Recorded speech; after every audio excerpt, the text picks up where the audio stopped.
রহিম।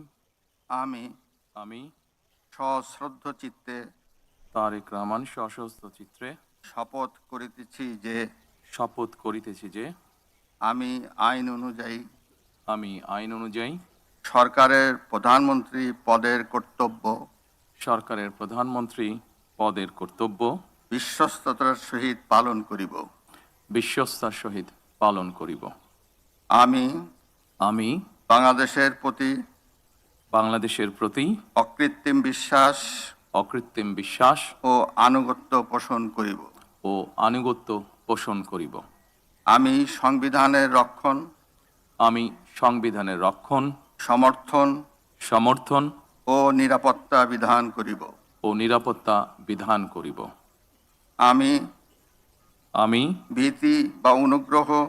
ভীতি বা অনুগ্রহ অনুরাগ বা বিরাগের বশবর্তী না হইয়া সকলের প্রতি আইন অনুযায়ী যথাবিহিত আচরণ করিব।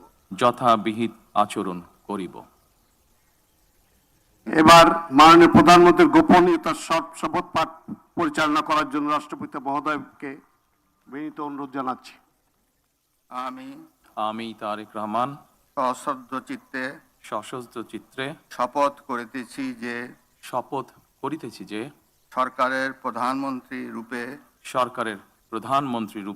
যে সকল বিষয় আমার বিবেচনার জন্য আনিত হইবে বা যে সকল বিষয় আমি অবগত হইব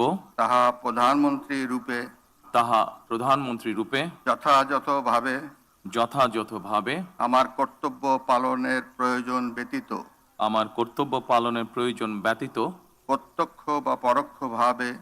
প্রত্যক্ষ বা পরোক্ষভাবে কোনো ব্যক্তিকে জ্ঞাপন করিব না বা কোনো ব্যক্তির নিকট প্রকাশ করিব না। ধন্যবাদ। মাননীয় প্রধানমন্ত্রীকে পদের শপথ ও গোপনীয়তার শপথ স্বাক্ষর করার জন্য এবং স্বাক্ষর শেষে নির্ধারিত আসন গ্রহণ করার জন্য বিনীত অনুরোধ জানাচ্ছি।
দুইটাই